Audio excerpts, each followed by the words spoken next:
Thanksgiving Day 2023. This is a test of a repaired BMC-660 Betamovie. This is set to super beta mode. Not a whole lot of color out here to take photos of.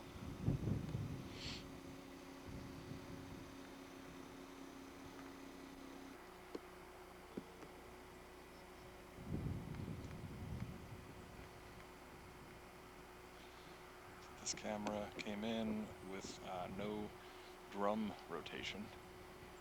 Other than that, kind of unknown condition. Used to work.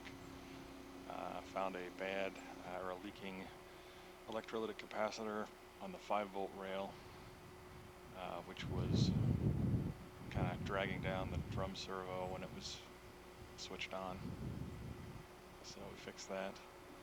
The IR filter in front of the CCD sensor was foggy, so I rebuilt that.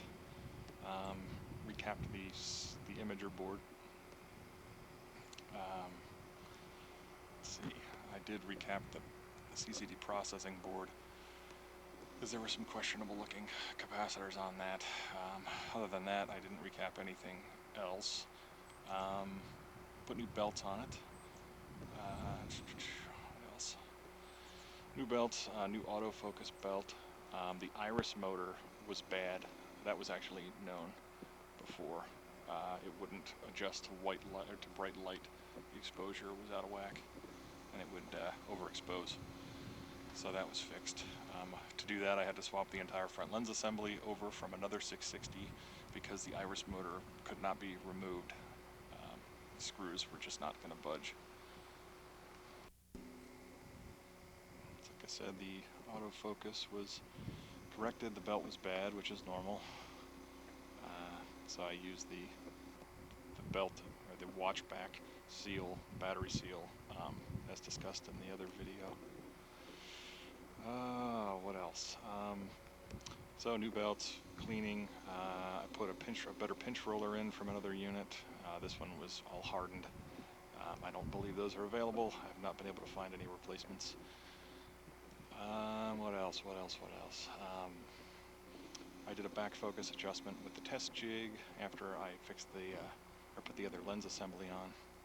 I moved the autofocus board over from the other assembly as well, so that the tolerances were out of whack. Let's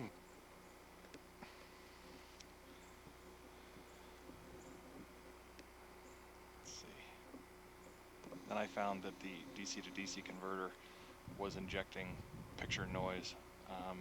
Seemingly whenever the camera was powered off and started for the first time, there were about 20 seconds of horizontal banding going across the screen, and then it would clear up. And swapping out the DC to DC converter fixed that. I'm not sure if that problem was there before because I didn't do much recording with the other issues. So.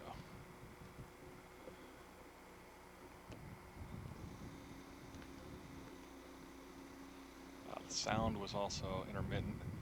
That was a dirty microphone jack. The switch between the internal and external mic was dirty inside the jack, and it would cut in and out. So that was cleaned.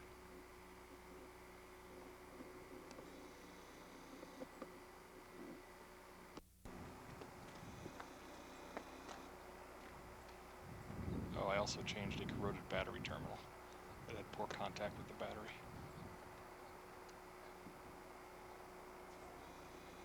So here, if we point it up into the bright light, it should activate the iris as usual. Some green grass. I always thought these looked a lot better than the Trinicon version. Not used to focusing with a split prism.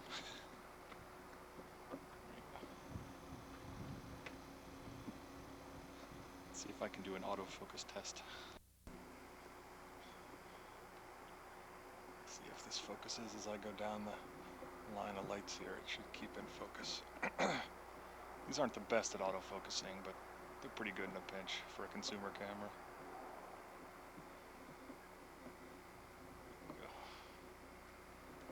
Stays in track pretty good.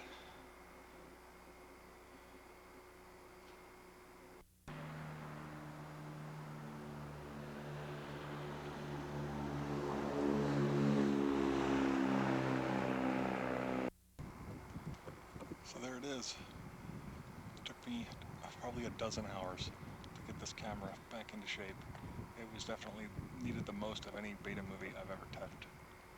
And I've probably had 20 some of them that I've worked on.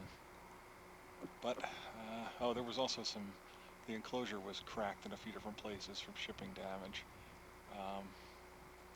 It was shipped in its original carry case, which I would recommend avoiding because there's just enough room in there for it to bounce around, and the plastic on these is so brittle. And the handles especially, never ship it with the handle in place. And if you have a GCS1 or a BMC-1000, remove the handle and the viewfinder and wrap them separately. It's pretty much the only way they won't get trashed. So, this is Matt signing off. Go digitize this video and send it along. Thanks for watching.